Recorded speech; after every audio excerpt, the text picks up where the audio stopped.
You know, the more I've travelled, the more absurd the suggestion that this is the greatest country on earth, as so many Australians feel obliged to keep telling themselves. Great? Definitely. Greatest? No. Mainly because there's no such thing as the greatest country on earth. Like every other country, sometimes we get it right, sometimes we get it wrong. Last time we were in the World Cup was 1974.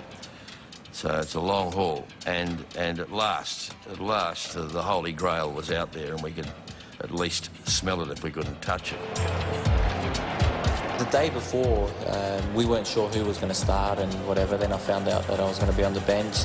After the training session, I stayed behind with Lucas Neill and practiced 5 penalties. I think people realised that this was us on the biggest sporting stage possible. We all huddled up in a group, and he asked who was confident in taking the penalty, and I put up my hand straight away and said, yeah, I'd love to take one. When Aloisi walked up to take that kick, I thought, I'm glad it's not me. I could feel it, but it was sort of the buzz around me. There was this massive roar. The emotion, you could have cut it with a knife. You know, it can be a long walk from the halfway line to the penalty spot, but this one was probably the best walks of my life.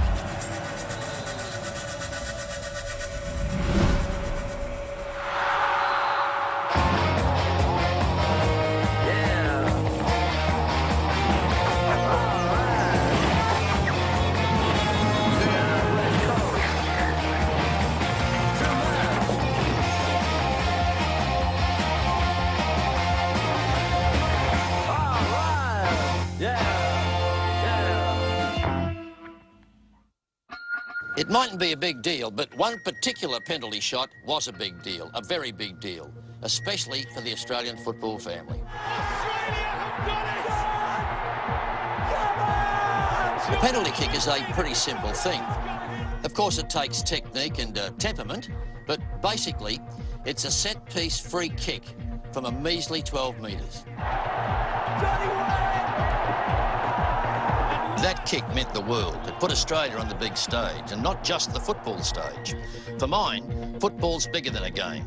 It's a global human phenomenon. People always ask me why I go on about soccer, about football, and I guess it's because, for me, it's miles more than a sport. I mean, seen it the way I've seen it all over the world. It's a universal phenomenon, not a game, not a sport. So that makes it pretty important when out of 6 billion people in the globe, you know, well over half of them, probably close to 3/4 of them, are passionate about the sport. Actually, wherever I go in the world, there are 2 things I know I'm going to see: football and Coca-Cola. Well, it's a universal talking point. It matters everywhere.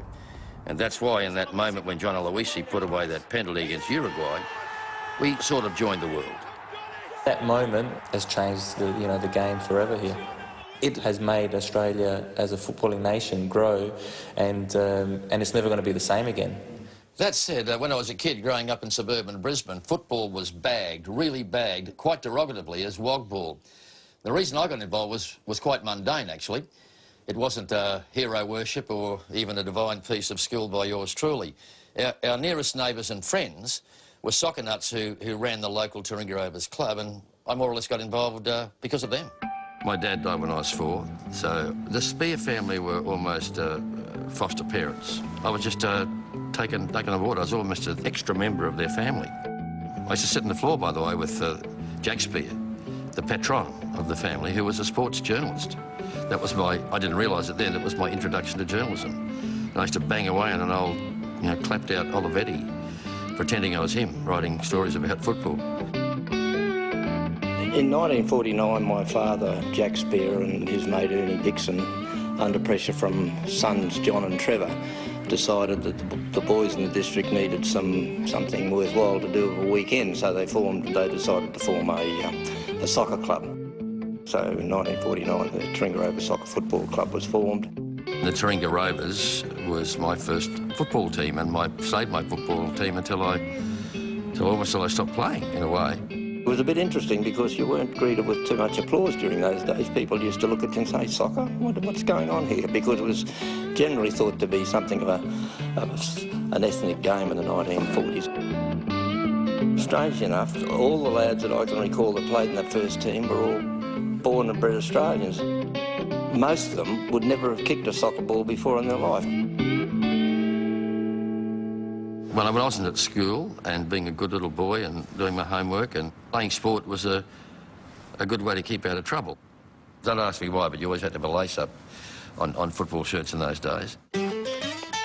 And white shorts, and blue and white socks, and boots that I polished furiously every Saturday morning. If you went out in the field with dirty boots on, you weren't a real footballer. And then the drinker overs had a big TR on the chest. And I actually designed the logo. Don't ask me why. Well, I can tell you, George, that 60 years later, there's 500 juniors, 150 seniors that are still very proud to wear that club badge. Yeah, undoubtedly encouraged by the Spear family, I nominated for the Queensland Ball Control Championship. Don't read anything to that. It had nothing to do with anything except football. The competition consisted of 7 or 8 different disciplines: dribbling, shooting a goal, etc. One of the disciplines was juggling the ball on your feet and keeping it off the ground. But George thought this through and decided that whereas most of the disciplines everyone would probably get the same mark, if he could master the art of juggling a ball on his foot, he could probably win this. So I taught myself to juggle largely, and I won the thing. Some of the young fellas were getting 25 and 30 points, keeping the air and 30 points. George got over 250. But something that I started almost for the hell of it developed into a passion I've had all my life. Forgive the immodesty, but I turned out actually to be a half-decent player. I got selected in I think, Brisbane under-14, Brisbane under-16, which were the underage representative sides, and that was quite a buzz, to wear the shirt of the city. I had a pro offer while I was still at high school, and that really frightened the living daylights out of the family. In those days, football was not the most obvious way to make a living, let alone a good one. So when I discovered journalism and politics, I moved on to a very, very different kind of world. Boy, life would have been different had my parents said yes and not no. I may not have invaded people's living rooms all over the country as a television journalist had I taken up the professional football offer. I look at football that's played these days and I wouldn't get a kick. In the A-League, I wouldn't get a kick anywhere else, I don't think, except in the rear end by the coach.